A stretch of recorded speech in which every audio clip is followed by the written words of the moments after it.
नमस्कार दोस्तों, Gurukul of politics पर आपका स्वागत है। मैं हूं आपका दोस्त धर्मेंद्र कंवारी और आज हमारे साथ लोक कथाओं, लोक कहानियों के इस जो स्पेशल एपिसोड हमारा रविवार को होता है, इसमें हमारे साथ हैं डॉक्टर वेद प्रकाश सोराण जी।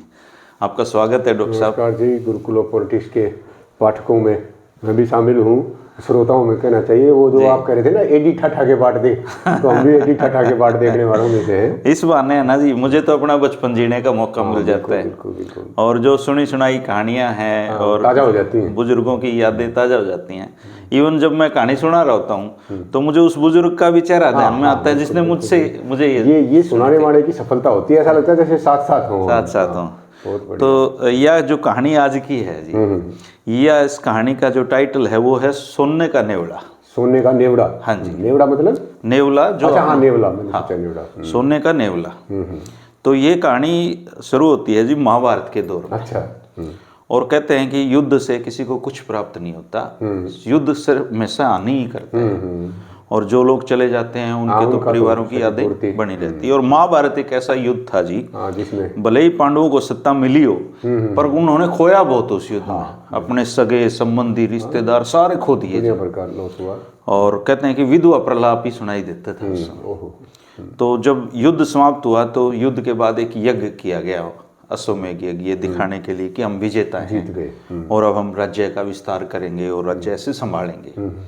तो जब यज्ञ हो रहा था और युधिष्ठिर वहाँ पे बैठा था तो एक यज्ञ के दौरान एक नेवला वहाँ पे आता है जी। और नेवला भी क्या आया, आधा सोने का वो नेवला। अच्छा। और आधा जैसा नेवला होता है वैसा ही। और जो यज्ञ था उसमें वो लोटपोट होने लगा। अच्छा। तो सब अचंभित, ये नेवला करण कैसा नेवला, किस लिए आया, क्या और काम के करने लग रहा है ये। तो जब वो देखा कि कुछ खास प्रयोजन से ही कर रहा है वो, तो एक ब्राह्मण वहाँ पे पहुंचे हुए ब्राह्मण थे, तो उन्होंने हाथ जोड़ के, अभी नेवले भाई क्या ये यज्ञ चल रहा है और आप क्यों लुटी लगा रहे हो इसमें, क्या आपका प्रयोजन है। बोला जी प्रयोजन तो जो था वो तो सफल हुआ ही नहीं। अच्छा। ये तो आपका यज्ञ कुछ नहीं है। अच्छा। तो युधिष्ठिर के भी कान खड़े हुए, भाई एकदम से इतना बड़ा आयोजन कर रहे हैं, हमने पूरा जोर ला रखा है, ये कुछ नहीं है। बोला जी अगर कुछ होता तो मैं पूरा सोने का नहीं बन जाता। अच्छा। तो बोले भी तो आधा सोने का कुकर बना है। बोला जी मैं तो फलाने जंगल में रहता हूँ और वहाँ पे एक परिवार रहता है जो भगवान का पूजा पाठ और ध्यान करता है, उनका काम है ये। और हमारे वहाँ अकाल पड़ा हुआ था, तो अकाल में तो एक एक दाने दाने की मौत हाजिर। वो तो फिर कुछ करते ही नहीं थे, वो तो सिर्फ अपना भिक्षाटन किया और ध्यान भजन किया। तो बोला उनको अचानक एक दिन, काफ़ी दिन हो गए थे खाना खाए हुए, और कोई अनजान व्यक्ति उनको सत्तू का प्रसाद दे गया। और वो सत्तू का प्रसाद ऐसा था जिसको एक दिन खाने से वो 7-8 दिन तक और जिंदा रह सकते थे। तो उन्होंने 4 भाग की जगह 5 भाग किए, एक अतिथि का भी रखा है, भाई केवरा कोई मंगनिया आ जाए। तो 5 भाग करके एक अतिथि का रखा, 4 ब्राह्मण ने खुद, अपनी पत्नी, पुत्रवधू और बेटा खाने बैठे थे। और जैसे ही मतलब वो खाने वाले थे, बाहर से आवाज आई कि माँ भिक्षाम देही, भिक्षा दो मांगने वाले। वो खुश हुए कि चलो अतिथि का तो छोड़ रखा है, पहले से ही है। तो बोले जी आओ महाराज। अंदर बुलाया उनको, उनके पाँव धोए, पत्तल पे बिठाया और उनके हिस्से का उनको दे दिया।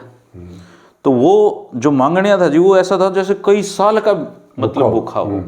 तो वो तो सबड़ दही पी गया उसने एकदम से। पी के बोला जी आत्मा खुश हो गई, लेकिन थोड़ा और मिलेगा। तो ब्राह्मण ने कहा कि क्यों नहीं जी, अतिथि तो भगवान होता है, ये लो मेरे वाला। उन्होंने वो भी पी लिया जी। फिर बोला जी और मिलेगा, तसल्ली हुई नहीं। पत्नी ने दे दिया जी, करके चारों का ही पी गया। और चारों का पीने बाद, चूंकि वो कई साल से भूखे थे, तो वो उसी समय मर गए जी, दम तोड़ दिया। इतना ज्यादा खा लिया, इतना ज्यादा। इतने में आकाश से कहते हैं कि विमान उतरा एक, और उसमें स्वयं भगवान उनको लेने आए हुए थे चारों को। और चारों को लेने आए हुए थे, तो जब वो अतिथि जिसने सत्तू पिया था उसने कुरला किया जी, कुरला करके नीचे जमीन पे जो पानी गिरा ना, और वो तो उधर आसमान की तरफ चले और नेवला ने वो पानी पी लिया। अच्छा अच्छा अच्छा। और वो आधे सोने का हो गया। अच्छा अच्छा। तो उस दिन से हाँ जी, क्योंकि सत का पानी था वो, उस दिन से नेवले की ये चाह थी कि ऐसी सत की कोई भूमि दूसरी मिले तो मैं पूरा सोने का मैं पूरा सोने का हो जाऊं। तो बोला जी मैं आया तो इतनी दूर तो चाल के नू था भाई, ये तो हम तो ये पूरा सत पे खड़ा होगा तेरा तो साम्राज्य। महाभारत के तो मुझे तो ऐसा लग रहा है कि आपका साम्राज्य ये सत पे नहीं खड़ा हुआ, कुछ गड़बड़ी हुई है इसमें। तो युधिष्ठिर ने बड़ी माफी मांगी। और ये सोने के नेवले की कहानी हमारे बहुत बचपन में सुनाते थे जी। और उसका ध्येय यही था, दो बात समझाने का कि लड़ाई दंगे करके अगर सत्ता मिली भी है तो कोई फायदा नहीं, उसका कोई फायदा नहीं। और दूसरा ये है कि आप अतिथि को खाना खिलाने के लिए अगर खुद भूखा मरना पड़ जाए तो वो भी सही है, वो भी सत्य की जमीन है। कितनी बड़ी बात है। तो ये हमारे बुजुर्ग सुनाते थे जी कहानी। तो इस हमारे बुजुर्गों की ना एक से एक मेरी एक आदत रही कि जब बचपन में छोटे थे तो बालकों के बीच में खेलने की बजाय ना मैं दादा और ताऊ ना उनको पता नहीं अच्छी लगा करती जी। और वो छोटी छोटी सी बात बताया करते, कई बार तो इतनी गजब की बात बताया करते और मुझे खास मजा उनमें आया करता जो हंसी ठट्ठे की बात होया जी।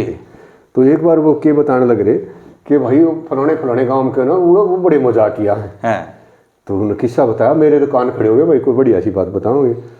बोले भाई एक बड़ा अकड़ू सा था और पहले हुआ भी करता है ऐसा, हमारे फादर भी इसी कैटेगरी में थे ज़्यादातर के। ससुराल जाते ना वह थोड़े से जज क्या करते कि बहुत कम जाया करते और तो बड़ी मुश्किल से तो वो कई साल में ससुराल गया तो वही उसका जो साड़ा था बड़ा राजी हुआ, भाई जीजा आया है, बड़ी सेवा पानी करी, सारी साड़ी सपटी और उन्हें पूरा उसका जितना सत्कार कर सके थे वो पूरा करा। सारा दिन हंसी ठट्ठा ये वो।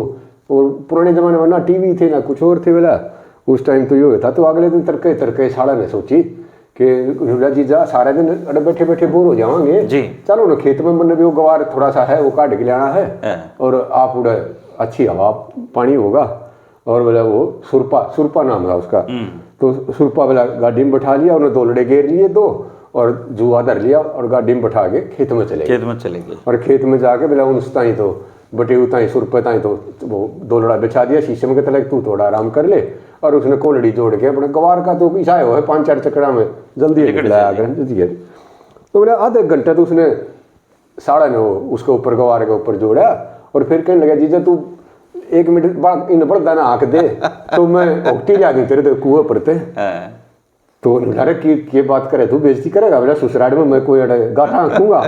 तो उनका कौन देखा गाँव तो 2 कोस दूर आ रहे जो आया मैं बच गया रहा। वो तो भाई मजा किया तो था और उसने पकड़ा के पड़ दूंगा रस्सी और वो तो गाटा कर लग रहा है भाई वो साड़ा तो क्या नाना था, उसने तो मजाक करेगा था घंटा 2 घंटा 3 घंटा। सुरपा के समझ में आ गई भाई गड़बड़ है तो घना करड़ा मजाक कर लिया। उसने क्या करा वो गवार लकड़े तो रहा ही था, 2 लड़ा बिछाया और सारा गवार गाल कर गाड़ी जोड़ के और उड़े थे चल दिया। वो ससुराल अभी से कोई बस थोड़ी चलिया करती। उन्हें मंडी में ले गया सीधा और गवार गुर ने बेच के उधर तो वो साड़ा आया देखा था भाई ना जीजा ना पड़ देना गाड़ी ने गवार ने भजा गया घना के बाबू नुन्नू बनी। बोला भाई तब मैं घनी मजाक करो थी जा तो बोला गया बेबे तो मोसे ताई राम रमी करी कि न्यू करा जीजे ने। तो बोला कोई बात नहीं तो कोई मजाक मुझक में लिया मैं गाड़ी भेज दूंगा तो चिंता ना करे। तो बोला वो आ गया पाछे तो आया वो निगारा यो के करा था वो बोला बाबू मेरे साथ करी तने वो मेरा पटा। तो बोला चल कोई बात नहीं वो उन्हें गाड़ी गुड्डी भेज दी। और भाई ने कई साल बीत गए फिर सुरपा कदे ससुराल नहीं गया। 10-20 साल हो गए तो बैठे बैठे बाहर हुक्का पीने लग रहे, सुरपा भी पीने लग रहा और उनका साड़ा उस गांव में आ गया। रामा किस नहीं हुई बोला देखियो आपने कितने साल हो गए ससुराल ना आए। तो वो जो दूसरे थे ना हुक्का पीने नहीं बोला भाई यो बहुत जिद्दी आदमी है, न्यू नहीं आवागा जैसे ने ससुराल में बुलाना चाहो ना तो तुम न्यू करो कोई गांव में शवासन छोरी हो रही है तो रिश्ता करवा दो गांव में किसी छोरा का फिर बारात में ले आवांगे हम इसमें। तो बोले हाँ इसे तो हमारे गणे बालक के सारे बड्डे हो रहे फूफा बने रहे की साथ जीजा साड़ा रहे हाँ। और उन्हें रिश्ता कर दिया और भाई सुरपा ने मना मनू के वो बारात में ले गए। ये साड़ा तो साड़ा है भाई बूढ़ा बेशक हो गया। बारात में सारा खाना खाने लग रहे और वो सबका आगे खाना लग रहा। तो उन्हें के कराया साड़ा ने वो गवार रंधा कर अपने लांग रहा था एक कटोरी में गवार रंधे उड़ा लिया और सुरपे की पत्तल पे धर दिया। सुरपे ने तो देखा भैया किसी दाल भाई तो एक बार तो हंसिया और फिर नहीं बुला रहा है भाई रिश्तेदारों चाड़ा पड़ गए, मैंने गवार का तो दाना भी नहीं छोड़ा था, फिर भी दाना कितने ले आए। तो वो जो दादा के जो थे ना, देखो इस बात में कितनी साफ सुथरी बात है ना। और सुनाने में इतना मजा आया है, मैं ये बात सुना करता हूँ। पहले है ना जी, हम तो जैसे उस दौर में जब मोटरसाइकिल उठा के ससुराल कर गए, गाड़ी लेके, थोड़ा बात की, और वो पहले जो पीढ़ी वाले थे ना बेचारे, मुश्किल तो ससुराल जाया करते, बहुत तो मुश्किल, मर्दे पड़दे किराया मांग तांग के, और फिर उड़ जाके सासू के बरा नट जाती कि गाला को नहीं, तो आम बात थी। हाँ, तो उस पर भी बात बना रखी है जी बहुत लोगों ने। और एक हरियाणा की बहुत मतलब लोगों को पता नहीं, सुनते तो आए हैं, एक कड़का शैली होती है कि गा के अपनी बात बता दे, छोटी सी बात है उसने गा के बताओ, इशारों में समझा दो, इशारों में फिर जवाब मिलता था। तो एक आदमी इस तरह अपनी ससुराल कर गया, और गया भी कई महीने हम बहू ने लियान, और उसने उम्मीद थी कि जड्डे के दिन भाई तो भेज देंगे, और उसकी सासू नाटकी भाई हम तो ईब तो गाल नहीं सकते। तो उसकी जो साड़ी थी उसका नाम तो बदामो, और जो उसकी घराड़ी थी उसका नाम दामो। और उसने फिर अपनी सासू को 2 लाइन कही जी समझाने खातर, और इशारा में कही।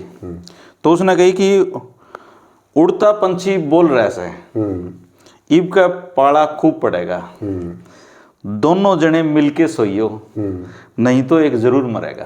अच्छा, इशारा करे उन्हें। हाँ, इशारा से अपनी बात बताने में जाडे कहने पड़ रहे हैं। तो सासू ने सुनी ये बात। अब सासू ने भी दामाद को वैसे तो सीधा जवाब नहीं देना, तो उसने भी उस जवाब दिया उसको कि दामो संग बदामो सोवेगी, तेरे संग सोवेगा तेरा साड़ा, और मैं बुढ़ले गेल पड़ी रहूंगी, के कर लेगा हमारा पाड़ा। मतलब नाट भी गई।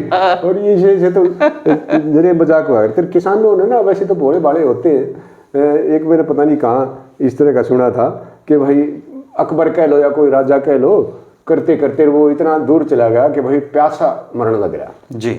उसमें एक झोंपड़ी सी दिखाई दी कि भाई यहाँ को जुगाड़ हो सके। जाके देखा तो किसान बैठा वहाँ, और बोला भाई तिसा मरू मन किसी इतना, उसने ये नहीं बताया कि मैं यहाँ का राजा हूँ, आम सी वेशभूषा पहन रहा था। कहता जी पानी पुनी तुम्हारे दो रस है नहीं, तरबूज हैं, बैठो आप, की कोई दिक्कत ना। उसने एक बढ़िया सा तरबूज पाड़ा तोड़ा, और वो खुआ दिया। भाई राजा कति राजी हो गया। तो देखा राजा ने कुएं में एक बहुत बड़ा तरबूज धरा। कहने लगा भाई चौधरी यो तरबूज, बोला जी यो नहीं दूंगा किससे ने, यो तो मैं राजा ताई भेंट करके आऊंगा। तो राजा ने सोचा यार कितना बड़ी आदमी है, तेरी देख प्यास भी बुझा दी यार, तेरे ताई गिफ्ट कर रहा है, कोई तो इसने बेरा कोने मैं राजा ही हूँ।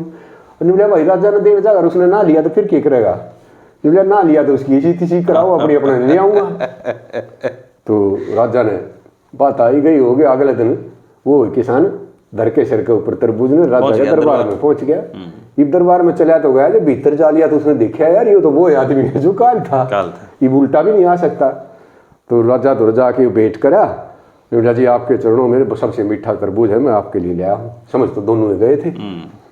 तो राजा ने शरारत सूझी, निबला भाई अगर मैं ना लूँ तो निबला ना ले तो वह बात जो कल खेत में थी, कल आड़ी बात। तो देखो मतलब कितनी आसानी से और कितना बढ़िया तरीके से भोले भाले लोग थे।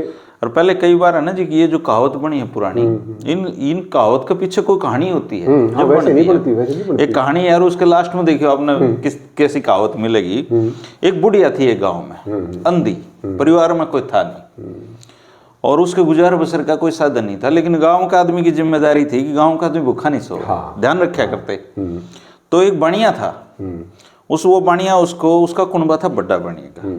वो बोला माई तुम्हारा चून पीस दिया कर, और तेरा गुजारा हो जाएगा, तेरे में 2 पीसे दे दूंगा, तेरा काम चल जाए। बोली ठीक से भाई, मन ने क्या करना है, भजन गाने हैं, पीस दूंगी।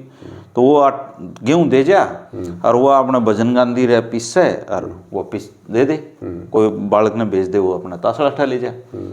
तो वो एक दिन बढ़िया नोट करा कि जितनी गेहूं दी है उतना आटा नहीं आता, हेर फेर है। लेकिन वो शक भी नहीं कर सकता, माई तक के बच्चे गरीब लुगाई है, तो लेकिन आटा आओ जी कम। तो एक दिन वो उसके घर का गुग जाओ, तो उन्होंने सोचा देख लूं किस तरह पिस्से है।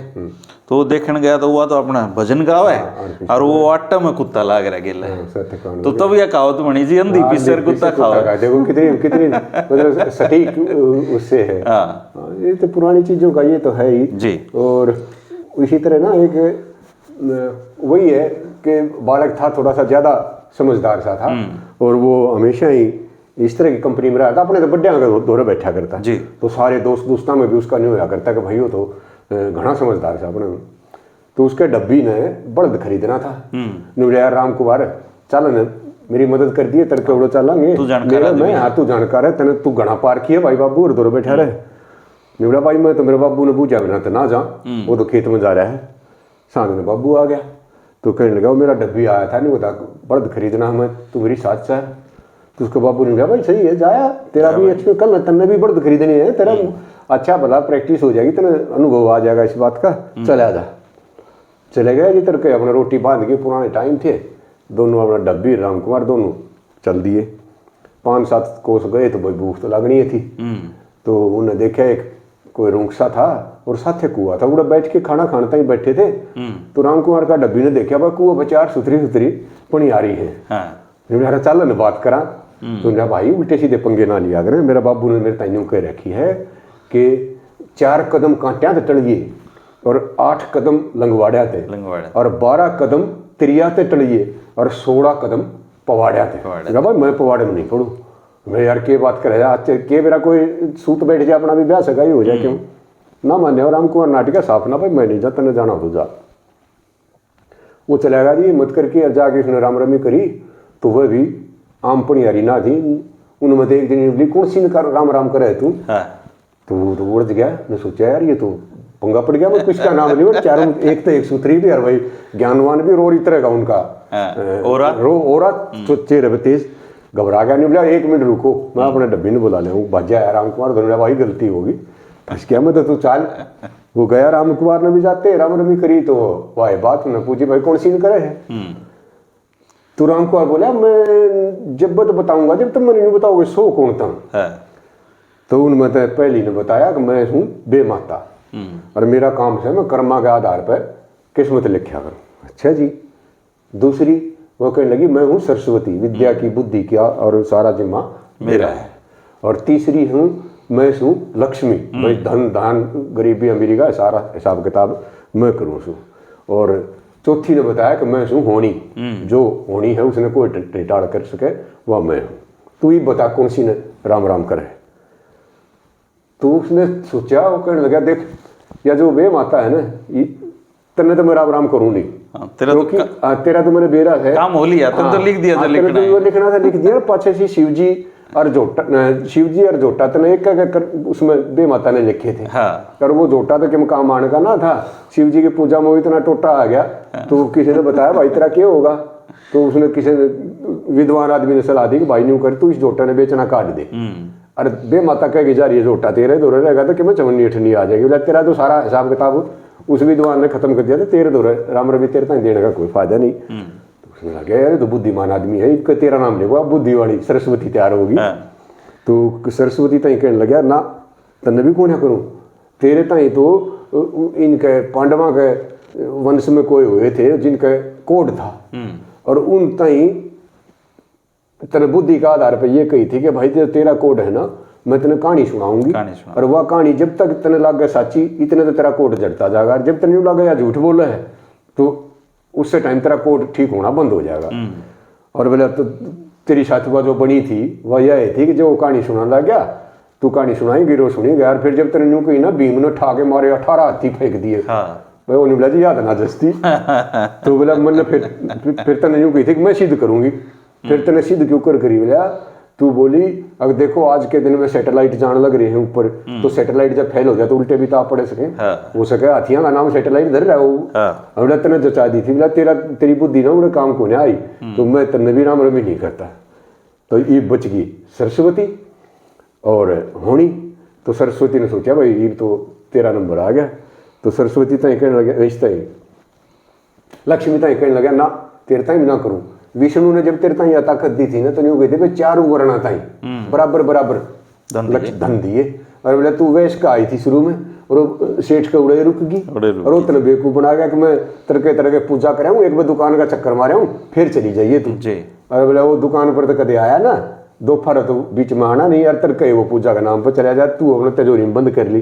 तेरे तो भी के डरना, तो सारी दुनिया लाग रही है मैं भी कमा खा लूँ ना, तेरे तो भी राम रमी नहीं करूँ। ये बच गई होनी। तो कहने लगा भाई हमारी मेरी राम रमी तेरे ताई है, क्योंकि जो होना है वो तो होके रखा। भाई राम कुमार ने यह बात कही तो उसका डब्बी ने बोला यार तू ना आता तो कित का बड़ा मैं तो फंस गया था। तो मतलब इस तरह की बात ना सिखा दिया करते जी, बात हम ऐसी बात सिखा दिया करते, सारे वर्ण सिखा दिए, सारी ऊंच नीच और विद्या लक्ष्मी बताओ एक कहानी में सबके समेट के। डॉक्टर साहब बाता में है ना, पहले थोड़े करीबी के टाइम थे, हाँ चीज मिला नहीं करती, चीज था नहीं, कुछ भी नहीं था, लेकिन बात तो थी, बात तो करया कर दे, लोगों थोड़ा टाइम था। तो दो भूखे बतलावे जी आपस में, खेत में कड़ मरे, कोई है नहीं, अरे बोले रामफल सब तो बढ़िया चीज के वो है, बोलो भाई सब तो बढ़िया चीज हो हलवा, और हलवा नाम लेन दिए तो मिठाई थी बस सही क्या भाई, मरा बटा सपड़ खाया, हाँ एकदम से कोई दांत लाना न जीभ लानी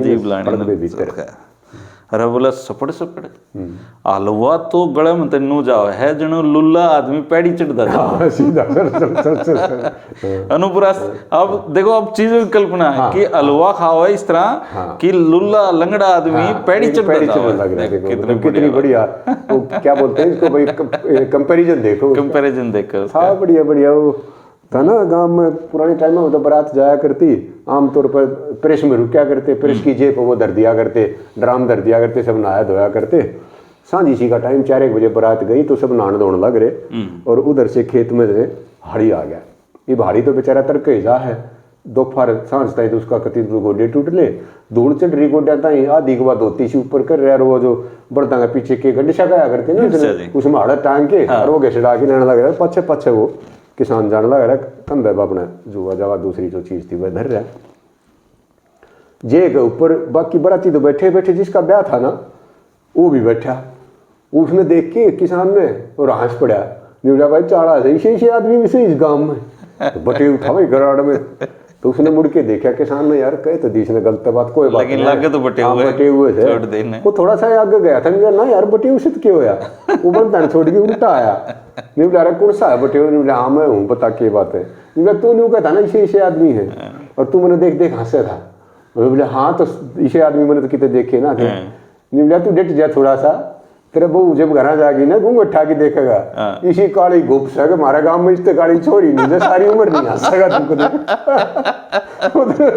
उसका बटे ऊपर का जो गरूर था वो 1 मिनट में उतार दिया जी। तो पहले मजाक बहुत कराया करते जी, बुरा नहीं मानना करता कोई किसी का। एक बुजुर्ग अपने बरात में जा रहा, तो वो तो शाम ने जाती है पहला रोटी खा के खाट पकड़ा कर दे, और ये जो जवान बालक होते दारू धप्पा कराया कर दे, और तो उसने एक बुजुर्ग ने अपनी रजाई सीधी कर ली बुढ़े ने, और आराम तो सूते उसमें, तो एक दारू पेड़ खाट टूंदा अंडे, तो उन्होंने लगे ये बुजुर्ग है इसकी और बात बन सके है, बोला ताऊ थोड़ा सरक ले जगह दे दे, मैं भी सो जाऊंगा। बोला भाई ना और देख ले कितने मैं अपनी रजाई नहीं दूंगा तेने, बोला ताऊ मैं तो बाई पे सो जाऊंगा, बोला ले फिर डोगा ले जा मेरा डोगा इस पे सो जा भाई, बाई पे सो गए तो डोगे पे भी सो गए। फिर वो बोला ताऊ जब मैं तेरी रजाई खोस लूं तो फिर तू के उड़ है, बोला भाई डोगा तेरी नासन दे दे तू फट छोड़ हाँ तेरे छोड़ी सकेगा। पहले ना इसे छोटे मजाक से हारते, और लोगों द्वारा टाइम जैसे खेती बाड़ी का सीजन चल रहा है तो नहीं होया करता, क्या होया करे उन्हें शिला रखा है ना भाई रिश्ता कर रखा हो, और बहुत ही गिफ्ट भेजना है, काफी सारी चीजें भेजनी है, तो छोरे नर बाबू ने फुर्सत नहीं थी, नाई भेज दिया। अब जो नाई है वो बड़े हाजिर जवाब होया करते, वो नाई की शकल सूरत थोड़ा सा बस काला सा रंग था, रण सुराक्षे होते हैं ना छोटे छोटे से, तो वो गांव में गया उस लारा लेकी छोरिया ने मजाक बना दिया, भाई जीजा तो ना है तो पर चल जीजे का गांव का तो है जो भी आओ हे ईसा नाई ईसा आदमी तो कदे थे। और जो रोटी खाने गया ना सारा गांव की अड़ोस पड़ोस की सारी छोरी इकट्ठी होगी, देखियो और जब यो ईसा है तो किसा जीजा होगा हमारा, तो वो बेचारा खाएंगा रोटी खाएंगा, पर वो जब एक हो नहीं ना तो वह उसकी जो शास्त्रियों कहने लगे हाँ बेटा थारा गाँव में सारे इसे हैं, तो उन्हें बोला ना जी सारे इसे कौन है, जिसी छोरी का रिश्ता हो रहा हो ना आदमी तो मारे दो सारी डाल के जिसी छोरी हो उसे नाई भेज दिया, सारी बात समेट के उस ऊपर घेर दी। तो इस तरह का मजाक तो आम वो होया करता, बात हम कर दिया करते जी। और नाइया में बहुत जैसे नाई चला गया जी एक इस तरह है, और उनका ब्यों था तकड़ा, तो उनने कितने जाना पड़ गया। तो बोले भाई हम 2 दिन में आवांगे, तू इतना मौज मार करा, और कोई जरूरत हो तो ये जो बाहर हमारे पालकी वाले खड़े हैं इनने बोल दिए ले देंगे तने। बोले ठीक से जी। वो तो अपना रसोईया था उनके, वो कदे हलवा बना हुआ, कदे पूरी बना हुआ, खाओ मौज रखी उसकी, और नमक खत्म हो गया। तो वो बाहर गया और उन दिन बोला भाई बाजार में तो नमक ले आओ। तो उनने नोबेरा ये 2 दिन में आऊंगे, अरे यो नाई का है। हाँ, इसकी क्या सुना। सही बात। बोले हमारा काम है पालकी ले जाना, हमने अब नमक मंगाना किसी और से मंगा। तो शान है तो चतुर तो हो है, नोबला भाई बाजार ले चलो मैं ही ले आऊंगा। तो उन्हें पालकी में बिठा लिया जी।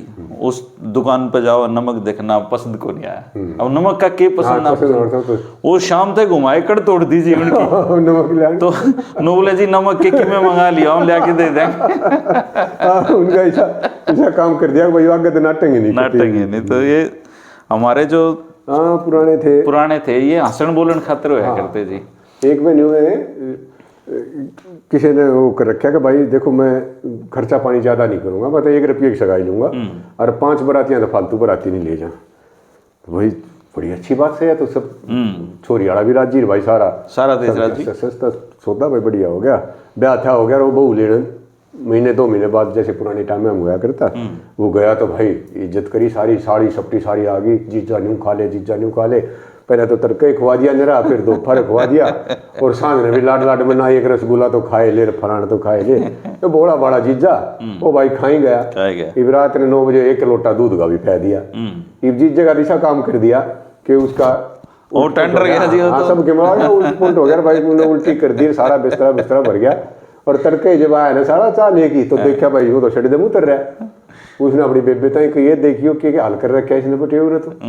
तो वह आई बेचारी उन्हें चादर चूदर झाड़ी, जीजा यो के करे तन फलान गया। इतनी आड़ में सासू आ गई। तो सासू ने देखा कि किसा बटे हुए, इसने खान पीने तक का नहीं दे रहा।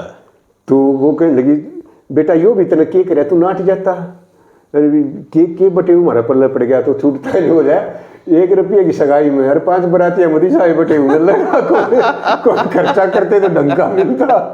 मतलब अपना मजाक खुद बना दिया। देखो कितना मतलब पहले खा भी ज्यादा लिया करते जी, खा लिया करते भाई। तो उसकी माँ ने भेज रखा है भाई तुम थोड़ा हिसाब से खाइए बेटा, तू बेइज्जती करा दे, क्योंकि मन तो आदत है, ससुराली ने आदत नहीं, पहली बार जान लग रहा है काम है। तो उन्हें 3-4 रोटी खा के नोबला जी बस करो जी। तो वो सासू तो कहेगी बेटा 1 और ले ले, नोबला 1-1 तो कितनी एक की कोई बात नहीं। पुराने टाइम में ऐसे हुआ करता। बल्कि ना एक कोई डिप्टी डायरेक्टर लाग रहे थे इसमें एग्रीकल्चर के महकमे में जी। तो वो चंडीगढ़ रहा करते, और उनके दोस्त का छोरा था, वो +2 में था। भाई गांव में किसी कोचिंग काचिंग है, तू मेरे द्वारा छोड़ दे, पढ़ लेगा। चलो भाई ठीक है, पढ़ा लेगा। दोनों को आने जमाने बालक थे। उसकी छोरी बड्डी थी, वो अपना रिश्ता देखा करता, वो उसका छोरा उड़े पढ़ना छेड़ दिया। तो दफ्तर में एग्रीकल्चर का है भाई, एनिमल हस्बेंड्री का है, इनमें तो ये काम हुआ। अगर उन्होंने एक सांड खरीदा भाई, गायों की नस्ल सुधारने के लिए सांड खरीदने के लिए वो गाँव में गए। जिसके यहाँ सांड था उनके घर खाना खुना खाया। छोटी छोरी उनका 10-1 साल की, वो भाज रोटी पकड़ा भाई, अफसर आ रहा है चंडीगढ़ से। और एक वो खरीद के लाए डिपार्टमेंट की तरफ से एचरी की मशीन, एचरी की मशीन में अंडा तो चूजे बनाने की मशीन। तो वह मशीन भी खरीद के लाए। और दफ्तर में आ गया रो भाई, वो गांव का मोलड़ एक स्टेनो था उसका। तो उसने वो बुलाया कि मेरा भाई घने काम इकट्ठे हो रहे, तू चिट्ठी लिख फटाफट।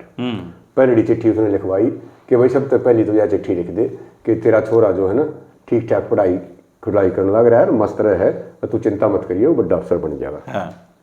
दूसरी चिट्ठी लिखवाई, मैं छोरी देख के आया था, उसके उन ताई लिख दे कि भाई थारी छोरी पसंद से और मेरे छोरे नान की देख जाओ, हमारी तरफ रिश्ता पक्का है। तीसरा वाला जो हैचरी की जहाँ से खरीद के लाए थे, उन ताई लिखा भाई थारी मशीन फर्स्ट क्लास से, एक मशीन हम और खरीदांगे और बढ़िया चल रहा है, खूब बच्चे जो है अंडा बना के दिए। और इसी तरह से उसका चौथे का लिख दिया भाई कि सांड जो है बढ़िया है, खावा पीवा है और बढ़िया नस्ल का है, एक और भी कोई इस तरह का हो तो हम उसने भी खरीद लेंगे। चारों चिट्ठी लिखा गए और बोला वो तो लंच पर चलेगा। और उस मोलड़ में चारों चिट्ठी डाल तो दी, पर लिफाफे उल्ट पुलट हो बदल दिए, बदल भी के दिए। बावड़ी पूछता उसका उसमें डाल दिया।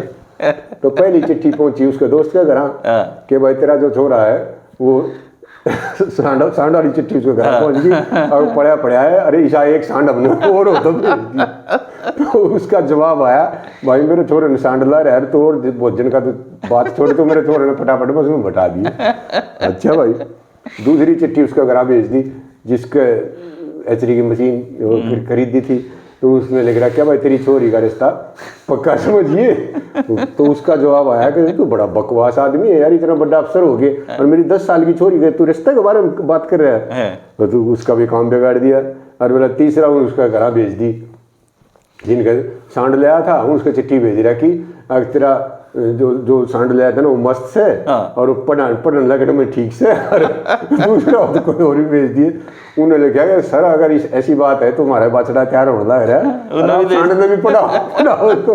तो उनका कहने का मतलब है एक मूर्ख आदमी की वजह से सारी बड़ी बनाई सारी बढ़िया बात जो है वो एक दूसरे के साथ गुत्थम गुत्था कर दें। वो एक कह भी गया है जी कि मूर्ख आदमी से तो दोस्त से तो समझदार दुश्मन अच्छा है, क्योंकि वो समझदारी की बात करेगा। ठीक बात है, ठीक बात तो है। आप लोक कथाओं के और लोक कहानी के आज के एपिसोड में उकारिये बन के आए सर आप। लेकिन आज तो आपने घनी कहानी सुना दी भाई। उकारे बनी है, कभी मौका तो मिलना चाहिए ना। मैंने आपका ना कोई एपिसोड देखा था जी, तो उसमें किसी पाठक ने दर्शक ने नीचे लिख रखा था भाई गजब की आपने वो कहानी सुनाई। तो मैंने कहा भाई उकारे बनी है बढ़िया हो ना, तो कहानी सुनाने का मजा है।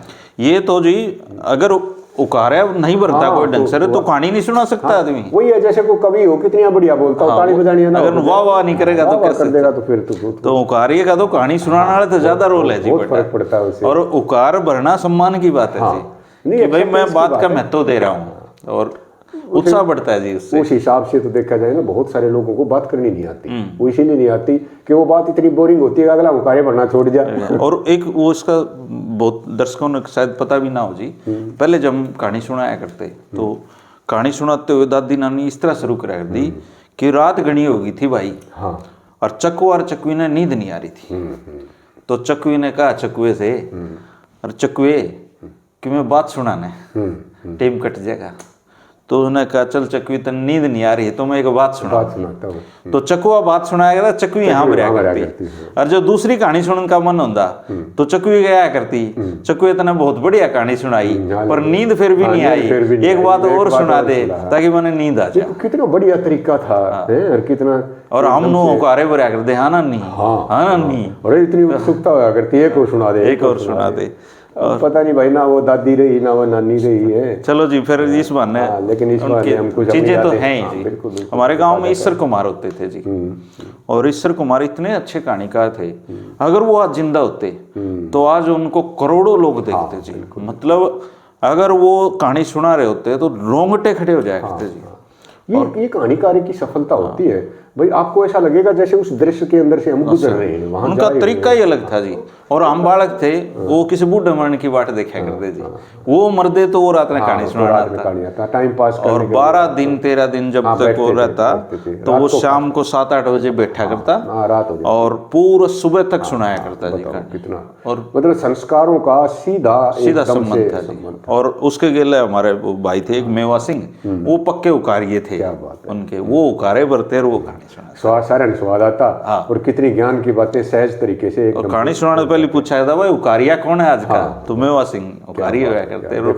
बहुत सीखा जी। कितने साल पुरानी बात ये आप ये मान लो जी, मैं जब होश संभाला है मैं मेरे ख्याल से 6 या 7 साल का होगा, मैंने ये कहानी नहीं छोड़ी जी। और वो एक तस्वीर छप जाती है, जैसे पर्सनालिटी डेवलपमेंट होती है ना, उसमें बहुत बड़ा रोल होता है। आपने बचपन में क्या सुन रखा है, कैसी कंपनी थी, आपके पेरेंट्स हैं, दादा दादी हैं, चाचा चाची जो भी पड़ोस में, तो उनका असर जो है ना बच्चे के मन पे सबसे ज्यादा। अभी दैनिक भास्कर में भी किसी एक लेखक आया हुआ था जी कि अगर आप अपने बच्चों को बड़ा इंसान बनाना चाहते हो तो उनको कहानी सुनाओ, और अगर उनको और बड़ा इंसान बनाना चाहते हो तो और ज्यादा कहानी सुनाओ। तो कहानी भी वैसी नहीं होनी चाहिए, कहानी में कोई मर्म हो जो बच्चे के मन पे एकदम से छापता है जी। अब तो इसने तो फोन ने सारा कर दिया जी थोड़ा सा, लेकिन मैं साल में एक बार मम्मा के जाया करते तो पूरे साल पे ऐसे इकट्ठे करा करता मैं। किस बात के कि हिसार बस स्टैंड पे उतरूंगा, किताब कक्कड़ न्यूज एजेंसी है जी, आज भी है जी वहाँ, और मैं वहां से चंपक खरीदता था जी। तो 3 आ जाती, 4 आती, उनको बड़े चाव से ये हैबिट देखो ना कितनी मतलब कितनी काम आई, उसमें पत्रकार बन गए, उसे ना पत्रकार बना दिए बहुत बड़ा रोल है और उसे नहीं कहानी सुना दी। और धर्मेंद्र जी मैं कहता हूँ जिस आदमी ने बचपन में जितना ज्यादा पढ़ा है वो उतना ही सभ्य इंसान मिलेगा, वो हमेशा खोज में रहेगा, वो समाज को बहुत कुछ देकर जाता है। जी जी। और जो दूसरे लोग जिनका बचपन खराब हो जाता है ना, वो बेशक कितनी मेहनत कर रहे हो वो बात उनकी बनती नहीं। जो जेल में हमारे जो जेल सुप्रीडेंट थे जी सुनील सांगवान, हाँ अभी जो विधायक अब तो विधायक बन गए, लेकिन उनका मानव व्यवहार पे बड़ा अध्ययन है। तो वो जब बात चलती थी क्या करते, बोले धर्मेंद्र भाई कोई भी सजा याफ्ता कैदी है, आप उससे बात करके देखो, एक पीछे पूरा वो है जो उसके माँ बाप ने उसको दिया है, बिल्कुल उसके कड़वे अनुभवों से गुजर के ही अपराधी बनता है अक्सर। बोला शौक में कोई बनता है, लेकिन समाज ने उसको जैसा बनाया है वो वैसा ही बना है। तो समाज अगर ठीक होगा जी तो हम सब ठीक हो जाएंगे। तो ये अब आए जी, आपने बड़ा टाइम निकाला, बड़ा अच्छा लगा, बहुत बहुत धन्यवाद आपका। हर बार की तरह से आनंद आता है जब भी मैं आपसे मुलाकात होती है, तो अच्छा लगता है। बहुत बहुत धन्यवाद। धन्यवाद, नमस्कार।